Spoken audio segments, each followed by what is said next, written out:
Hey, what's up, comrades? So, Season 2 of Isekai Quartet begins with the introduction of a new cast member. And that's a new member of the class, and they open the door, and it's dun dun dun, Rising of the Shield Hero. Shieldy boy, his name is Naofumi. So if you're not familiar with Rising of the Shield Hero, I've seen it. It's okay. And it's not bad because some crazy people online think that it involves calling somebody out for falsely accusing you of rape. It's bad because it's boring. Like bitch or whatever her name is in the show, that's literally her name, is a total cunt, and she should be thrown into a fire, and that should be the end of her life. But that being said, the show is okay for the first season, and then the second season is like a huge drop off. So it goes from being like a 5 or 5.5 out of 10 to being like a 3, like just a boring slog to get through. So I don't think I finished season 2, and there might be season 3. Anyway, the main thing you need to know if you're following along here is that he's got shield powers, and he's kind of morose because he's been backstabbed so many times. It's also an isekai guy, obviously. And then he's got like a girlfriend / daughter. Yep, named Ratphilia, who's like a squirrel girl, I want to say, if I remember correctly, or some sort of rodent girl, badger maybe. Who the stronger she gets, like the sexier she gets. So massive applause about that. That is fucking awesome. And then there's let's see, Ratphilia, and then there's like Chocobo girl. God, what is her fucking name? Philia maybe? No, Ratphilia. No. So that's not it. I don't remember her name, but she's like this little girl with wings, like very cherub, and then she can transform into like the queen of chocobos, essentially, and she's also kind of cool. Anyway, so it starts off, and everyone's sitting there, and they all look at the doors as Naofumi, the shield hero, like opens the door, and he's like, huh? And then he shuts the door, and then someone's like, is that the... And then Amelia, who's the class president, is like, should I go after him? And the teacher's like, no, he's in class 1. He's not in this class, so he's not the new student that you need to worry about. And they're like, oh, well, who's the new student then? And then dun-da-da, he pulls out Chomsky! And if you don't know who Chomsky is, it's not the guy who wrote Dealing with Radicals or whatever that book was I read.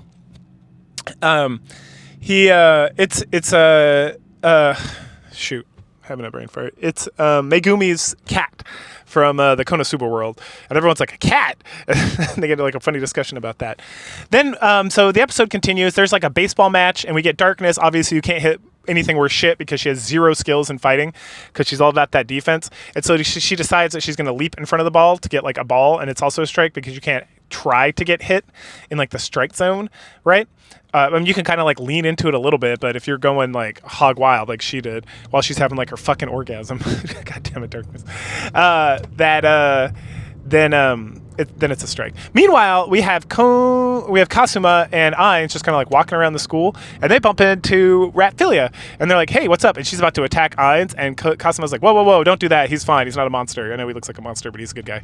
And they're like, okay. And like, what are you doing here? And she's like, I'm looking for my master or my friend or my boyfriend or whatever. All the above apply. So they're like, who's that? And she's like, Naofumi. And they're like, we don't know who that is. Because when Naofumi got introduced to the class as a new student of class 1, he was introduced as Shield guy, like Shield boy. Oh, we call him Shield. And they're like, okay, cool. Well, we'll help you find out who that is. Meanwhile, a group, Subaru and Rem and I don't know if Rem's there. Subaru and the Dark Elf boy. No, the Dark Elf girl and whatnot. They're all at the animal cages, and now there's the Chocobo Queen lady. And they're like, where'd this other guy come from? This animal come from? And Aqua's there, and she's like, well, we don't have room for 3. And so she destroys like the Death Knight, like from Ainz. And then Hamsky is like, no! And the Death Knight comes back.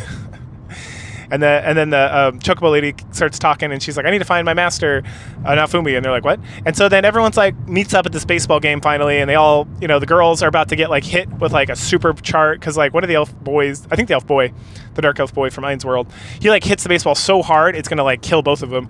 And then Shield Hero uses like shield magic to like protect them, and everyone's like, oh, that's interesting. And we find out that because he's talking to like one of them. So there's 2 butlers.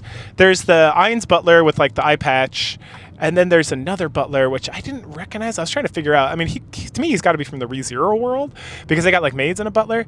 Because the Ainz butler, and then Tanya doesn't have a butler from her world, and neither does Kosuma from the Konosuba world. There's like butlers, but I don't think this is that butler. Anyway, so they're just having like talks about butterflies. But one of them's talking to Shieldy boy, and he explains that like they were fighting some monster, and then his shield transformed into like the button, and that's how they got transferred here.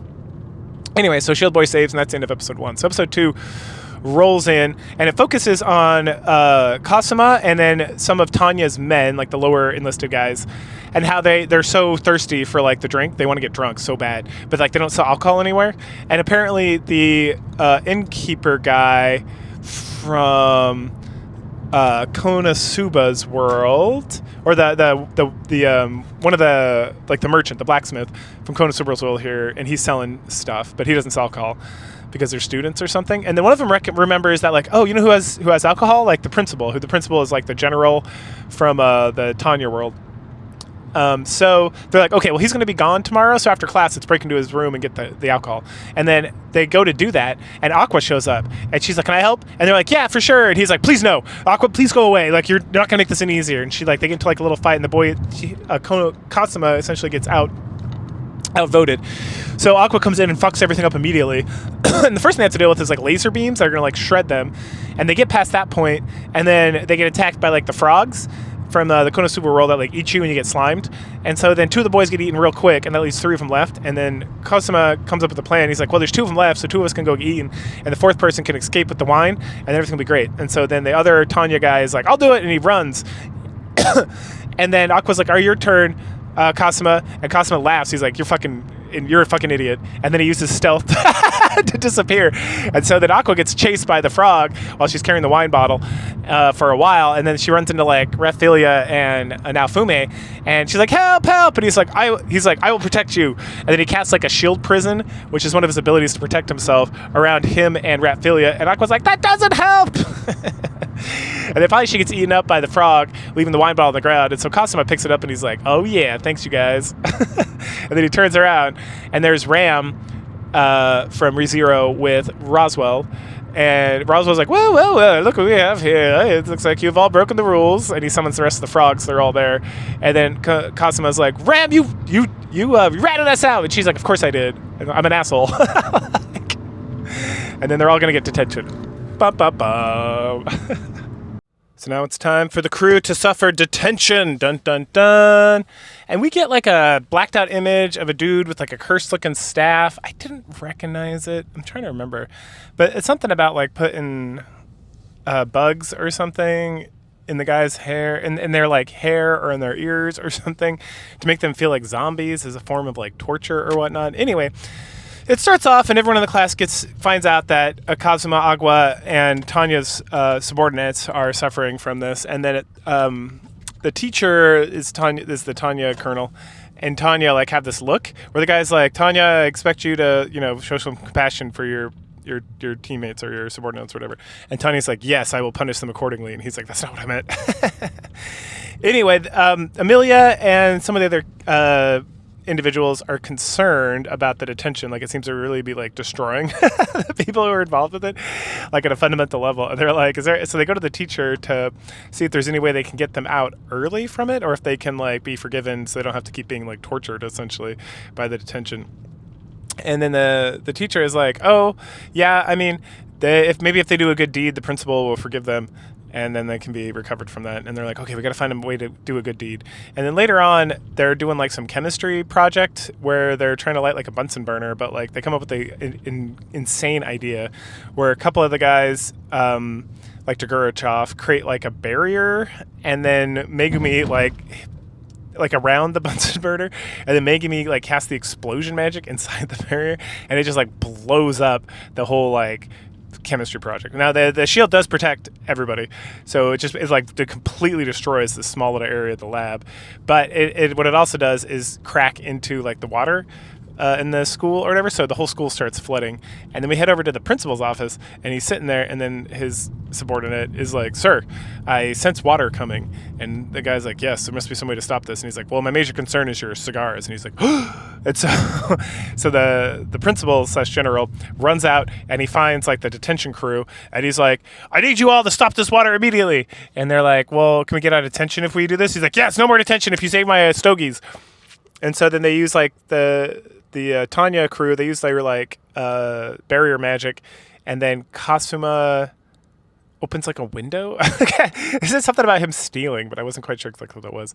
But they gather up all the water and like a barrier, he opens the window, and then Agua uses her magic to like send it outside and create like a rainbow, and so they all get out of detention. So hooray!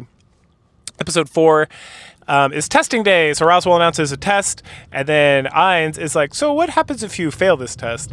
And then it becomes a whole thing where like everyone's like, why would Ainz be concerned about that? And it's because I don't think he even graduated like middle school. Like he's such a neat like younger guy. Like he's not like he wasn't like Subaru or like Tanya where they were like, what the?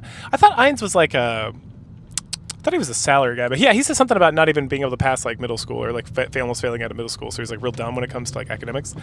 Anyway, Aqua thinks he's talking about her, and then she challenges him to like a battle to see who can get the best grades. And then he says something mysterious because he doesn't want to like egg her on more, but it ends up egging her on more. And then they're like, all right, we're gonna do it. And it's like, oh my gosh. And then there's a whole thing about like if you cheat, you're gonna be like severely punished and whatnot, and it's gonna cause a lot of problems.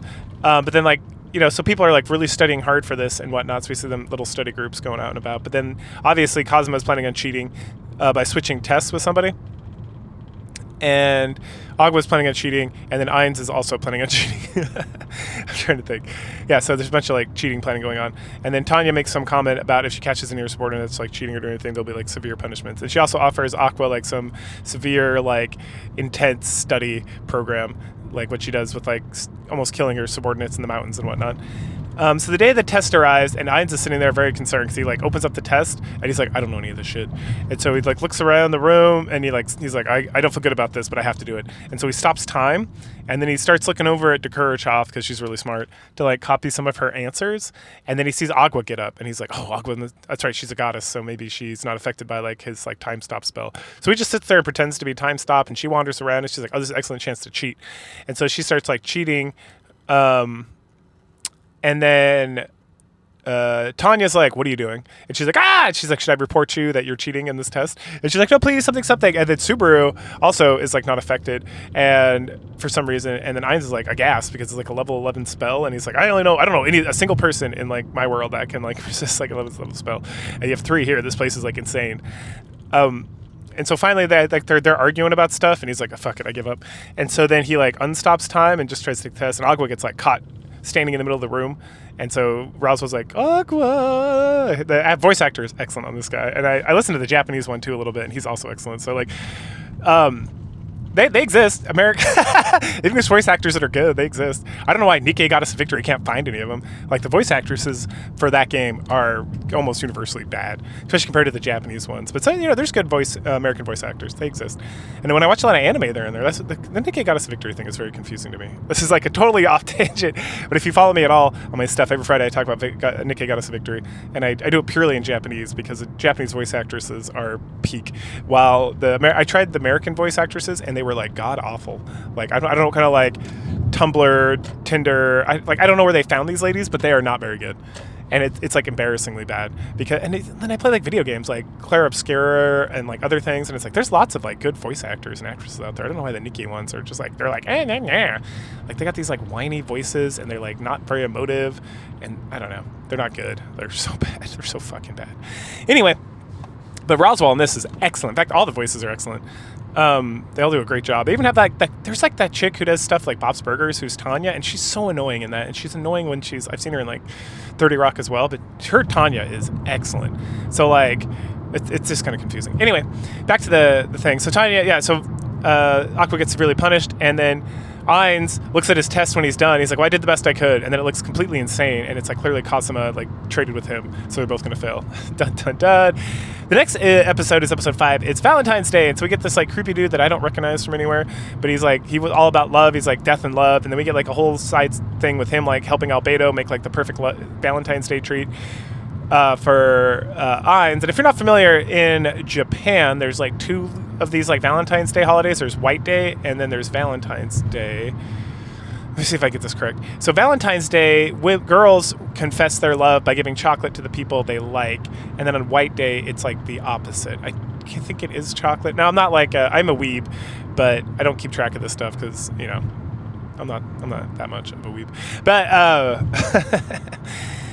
so anyway, so all the girls are they're talking about it and thinking about it. Tanya has like a whole like professional demeanor about the whole situation. She's like, so I think it's pointless to give chocolate, but like you really only need to give chocolate.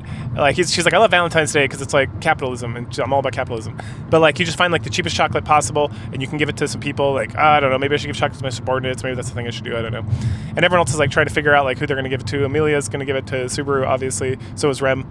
And then Darkness gets like teased about wanting to give chocolate to Kazuma because she secretly is into him, and she gets like very flustered when it gets brought up, and she's like, no, I like him. He's so rude and crass and horrible and perverted and all this stuff, and she's getting like more and more turned on the more she talks about it. And then one of the girls is like, so you're proving your own point. You're proving my point.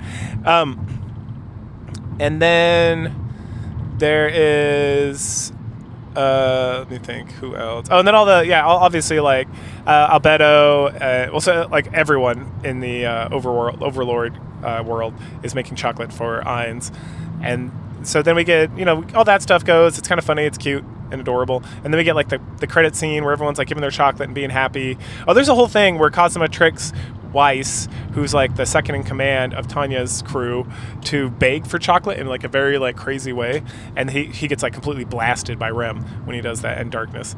And then he begs like Tanya, and she's like, you're pathetic. Because he just wants chocolate. He doesn't want love. He's just like, oh, I miss chocolate. It's so good. I can't believe I haven't had chocolate since we got here. Yada, yada, yada. And then we see Albedo's like creation looks like this horrible like monster mask with like chocolate around it and like blood. And she shows it to Kazuma. She's like, I just gonna love this. Or no, to Subaru, I think. And he's like, it's something. And so then we get the credits scene where everyone's giving their chocolate, and we see all the different like reactions and whatnot. And then at the very end, we see Ainz just sitting in the classroom by himself with like a whole desk full of chocolate. He's like, oh, that's so sweet of all these guys. Too bad I'm allergic to chocolate. Wah, wah, wah. The next shenanigan, the next bit of shenanigans that get involved with all these guys is that Tanya and Ainz get into a huge fight in the middle of class about how to eat their chicken wings. So I was confused by this because I'm not Japanese. But apparently ketchup or mayonnaise or salt and pepper are ways to eat chicken wings in Japan, which I'm like, yeah, okay. I mean, that's not that much different than like chicken nuggets per se.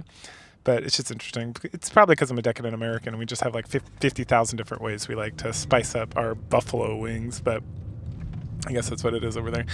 Anyway, so they get into a big fight. Tanya is on the salt and pepper side. Ainz is on the ketchup side. And then it becomes like a whole class-wide issue where the teacher has to like do a survey. And then they split into 3 factions because there's a faction led by Subaru and I think it's Kazuma, who like mayonnaise. So then they decide to settle the whole thing by having like a dodgeball tournament. So they have a 3-way dodgeball tournament, which is where they just take magic and use the ball and try to blast each other.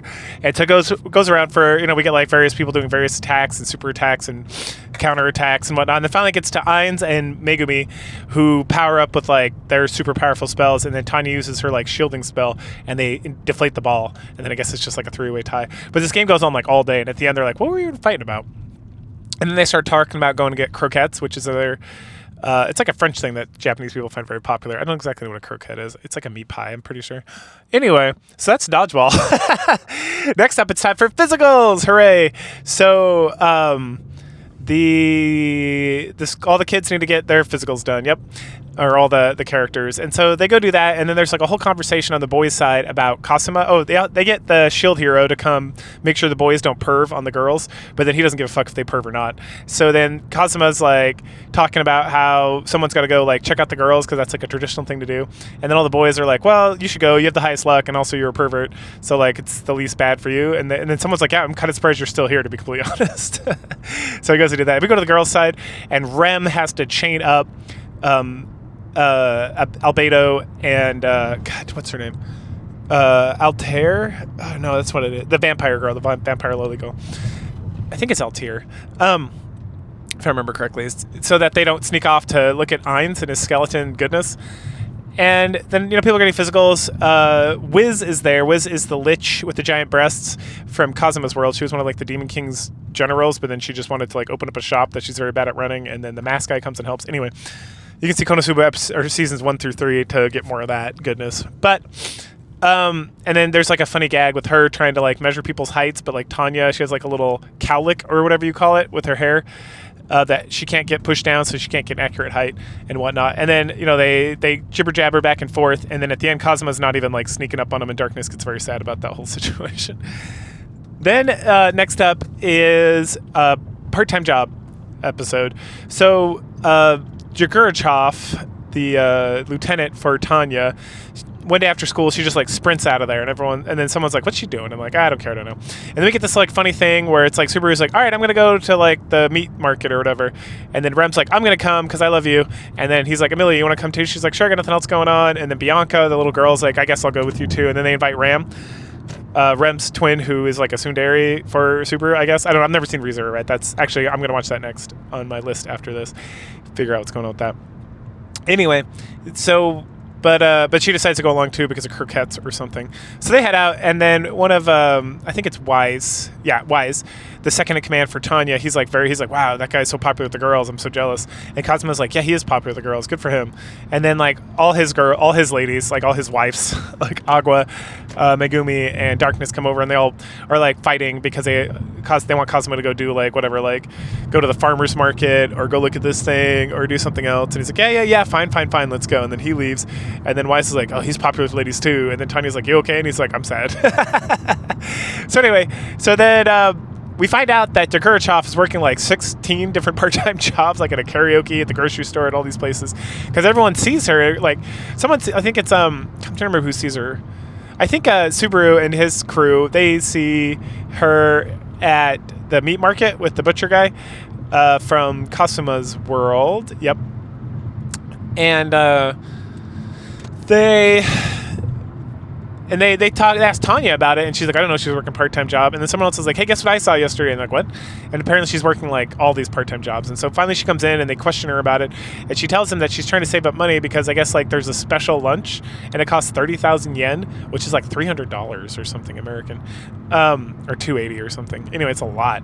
And so that's why she's doing all this stuff. And then everyone like wants to help her, so she doesn't have to like work so hard. So everyone, we get like a montage of them all working like different jobs, like Subaru. Is it Suguru or Subaru? I think it's Suguru. Suguru working at the karaoke place with Amelia. No, wait. Amelia's somewhere else. Anyway, it doesn't matter. Anyway, starts working part-time jobs, and then finally they save up enough money so Jagurachov can try like the special lunch, and it's massive. It's just regular lunch. Like Kazuma's like, "Wait a second, that's just like regular food. It's just like a lot of it." But Jagurachov's like super enamored by the whole situation. She's like, "I love it," and she's just like gorging herself, and all these girls are like, "Where is she putting all this food? That is so much food." Like the plate of food is bigger than like her like chibi character essentially almost. And she's just like gorging herself on it. And then Tanya's like, "Oh, that's funny. Anyway, let me buy coffee for everybody." And so she does. Then episode 9, so that each one of these like little things is just like a whole episode. So the next episode, they are Philil, the Chocobo Queen lady. She finds out that there's a school festival coming up, and that her class 1, is going to put on like a play, but they haven't decided what kind of play they want to put on, so they're asking her, and she's like, "Well, I don't know," and they're like, "Hey, maybe you should." She like really wants to do it, but she doesn't know what kind of play to do or something. I don't. Anyway, she gets in charge of like going around and surveying the different members of the school to see what they would be interested in seeing. So she goes around, and we just get like clarity ensues of like everything else. Like she talks to the maids. The wolf maid's like a total pervert from Ein's World. Then the other maids like beat her up, and then they talk about doing something else, and then she goes and talks to like Aqua and Suguru with the animals and whatnot, and they have like hilarity ensues there. Oh, she goes and talks to Ainz and Albedo and Altair about a love story with Ainz as the main character, obviously. And then, so the maids is the last one. And the maids, one of them finally mentions like the story of the ugly duckling, and they explain that, and then she's like, okay, so she goes back and reports to like her class, and they decide that's a good story, and that's what they're going to go with. So that's what they're going to go with. Roswell finally reveals to the class that they will be participating in the school festival, but only after they ask him about it. And he's like, "Oh, I forgot," or whatever. And so what are they doing? They're putting together a food stall, which Jagurachov is psyched for because she's a little plumpkin. And then they'll put it on a play, and so they have to decide which play. And they talk about how the first team, or the class 1, already decided they're going to do the ugly duckling, right? So then they come they decide they're going to do Cinderella, and that Rem and Ram are going to play Cinderella and the Prince. And then, they get the rest of the stuff going. There's a whole thing about Ainz being a horse. And Albedo is super pissed off about it. But we get a fun little montage of them like getting stuff ready for the festival. They do like an arch welcoming people. They put the food stall together. They're like got all this chocolate and whatnot. They're rehearsing for the play and all that good stuff. And then one day, I think it's the day of the festival, the little Bianca, I think her name is, the little girl from ReZero, and the butler from, maybe he's from ReZero too. I don't recognize him from anywhere else, to be completely honest. They show up at the animal enclosure with Hamsky and the Death Knight, and it's totally destroyed. And then Hamsky and the Death Knight crawl their way out, and they're like, I don't know what happened. We were just hanging out, and then all of a sudden we heard this like creaking noise, and we see the Destroyer, which is that big spider robot monster thing they fought before, and that was in from Konosuba. And so like, oh, that's interesting. And then Aqua's like super excited, and she's talking about like, oh, I'm so excited. We've spent all this time making this arch, and it's so beautiful. And rah! Because the arch is also destroyed, and then she has like a complete breakdown, and she's like sad and screaming. And Cosmo's like, I did like 95% of the work. Like, I don't know what you're so bothered by. And then Rem makes this like crazy impassioned speech while Aqua keeps complaining at all. And there's like Chomsky's there and like doves, and it's all like light behind her and stuff. And Aqua's just like, whatever, cry. And so then we get to, the festival starts going, they fix it all up and whatnot. Everyone's having a good time. They're eating. They got their costumes. So Ainz has this ridiculous like horse head. And then Naofumi, the shield hero, has like the ugly duckling because he's the ugly duckling. And someone makes a comment, or he's like in the nurse's office with Rem and Altier and Wiz, and they're kind of making fun of him because he's like, oh, I'm the ugly duckling. Like, oh, that's perfect. You got such a disposition for it. Something. He's like, oh, yeah. Something. Ainz has to be a horse. Yada, yada, yada. They're like, ooh, and him and Altier like almost come to head on against each other. We then get the Ainz is hanging out with like Kasuma and Naofumi. And at some point we get another isekai fucking anime. We get the overpowered hero is overly cautious, which is another anime I've seen the first season of, which actually was pretty funny. It's about this goddess who summons like these goddesses, or these gods and goddesses summon heroes to fight like the demons in like these worlds, and like the worlds have different ranks. And so this guy gets summoned by this hot babe, and then like there's like shenanigans ensue because he refuses to do anything until he's like super over leveled because he's like cautious. And then there's like, you find out why he's cautious in the relationship and all that stuff. Anyway, so they roll up, and then the overly cautious hero is like, seems too dangerous, and he like drags her away. So maybe if there's I think they just announced the third season actually. So maybe he'll pop up in the third season, would be my assumption, which is good because that's another kind of like Konosuba level anime. While like Shield Hero, ReZero, and Overlord are generally more serious. I mean, they're serious in like a Japanese shonen anime kind of way, or isekai anime kind of way, which means that they're serious to a point, but they always have like kind of fun, hilarious things that go on as well. Like Overlord definitely has a lot of humor in it. I would say Shield Hero doesn't really have that much humor to it, and I haven't seen ReZero, but the Tanya has some very light moments. I gotta admit, even though it's more serious. Okay. So at that point, the Destroyer shows up, so they're all chit-chatting, and then Ainz gets a call from Albedo, and the Destroyer's there, and so they're about to like drop everything and go fight the Destroyer again. But Roswell tells them that like, nope, you can't do that. It's against school rules. Like the show must go on. You all have to perform. And then Ainz is like thinking about it, and they have like a conversation like, you know what, it'll be okay. That Albedo's there, Degurchov's there, and Amelia, who's like an ice wizard elf lady with her buddy Puck. They're all there, so they should be okay. And then Cosmo's like, as long as Aqua doesn't fuck it up, and they all kind of like, ooh, now I'm very concerned. And then at some point, Raphtilia and Chocobo Queen are like, we're gonna go too, because as long as you don't have a role in the play, which Aqua does have a role. She's supposed to be the fairy godmother, but they just like trick Megumi into doing it instead. Megumi's like, no, I'm not going to do it, but she like wrote the play for Cinderella. And then Tanya and Ainz do like the reverse psychology thing, sort of, where they're like, well, I guess you're too dumb to like memorize a line, so I guess that makes sense. We'll have to find someone else who's actually smart and intelligent and capable of doing it, and that tricks Megumi into being like, no, I'll do it.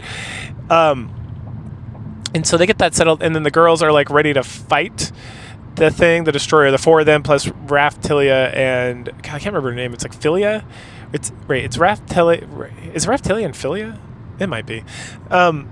They go to like help out as well, which is good that they do because they're necessary for the defeat, obviously, because it's a well-written show, despite being just like lighthearted comedy. All right, and so then then it's time for the play, and so we get like a mishmash for the final episode, actually, because that's like episode 10, 11. This is episode 12. We get a mishmash of the girls fighting the destroyer, the robot thing, or the robot spider, and then cut in place with like the actual Cinderella play, and it is delightful. Like this is some fucking great stuff going on. So because I don't remember all the cuts and whatnot, the gist is the girls fight the destroyer. And they use like they flood it and then they cover it in water, and Albedo's like super fucking strong, so she goes and starts breaking its legs and stuff, and then it shoots missiles and Albedo like reflects them back. Degurachov is like shooting at it with her gun, and then Raphtilia and Philia like show up right when it looks like the destroyer is dead, but it's not. It shoots a super laser blast, and then Degurachov uses her like defense matrix in her because all the people from Tanya's world, they have these like magic artifacts that they can create shields with and like enhance their attack power. So she creates a shield, and then Albedo like joins with her by creating the Wall of Jericho, which is one of her super defense moves. And they're holding that off, and then Aqua's just doing nothing at this point. Like I said, she flooded it, which allowed Amelia to like surf around and like ice it up. But after that, she kind of just is like watching in the background and cheering people on. Amelia starts firing at the destroyer. Then Philia turns into Chocobo Queen and starts jump kicking and stuff. And then right when the shield's about to come down, Raphtilia like jumps in the way and like cancels the attack with like her sword, which I don't remember her being able to do that, but she did have a lot of like pretty crazy powers from that show. I just don't remember her specifically having this show. Probably because I checked out during season 2, which was pretty bad of that, and like ruined me ever being interested in watching that or reading the manga ever, which is kind of funny. Anyway, so at that point, they destroy it somehow. I think maybe just like all the shooting and blowing up and everything. They finally destroy the destroyer, right? And so that's the end of that. Meanwhile, the play is just hilarious. So you got Rem and Ram, they're doing their thing. Ram is being very like, not a tsundere, but kind of a tsundere about the whole thing. She's just like laying on a couch, not doing anything. And then the teacher, one of the teachers keeps thinking about how Demiurge is like saving the play and carrying it for everybody else, and he's dressed up like the stepmother, and he's just acting normally. And then Darkness and Altier are the stepsisters, and they do their thing, and then they have like the twins, Demon Girls, have like a romantic kiss and do the whole Cinderella thing, and it's pretty good. Anyway, like I said, it keeps cutting back and forth. There's a move where like Degurachov and then Philia do like a spinny move attack, and then it goes from that right to like the spinny dance that Rem and Ran are doing. Anyway, so they win. The play's great. Everyone wins. The destroyer's destroyed. It's a great finale. And then everyone's back in the classroom, and it's like the next day, and Roswell's just like teaching class. And then someone's like, "Wait, we did all that work for nothing?" And then Roswell gets like serious for a moment, and he's like, "Oh, everything has a meaning. You just gotta like believe in your hearts that you can make changes in the world, and that'll happen." And then he turns around and he's like, "All right, page 33," and everyone's like, "Meow." Which wraps up season 2 of Isekai Quartet. Like I said, there's season 3 coming eventually, so I'll watch that and slap it in here at some point. But yeah, go ahead, like, share, subscribe, comment, and I'll catch you guys later. Bye.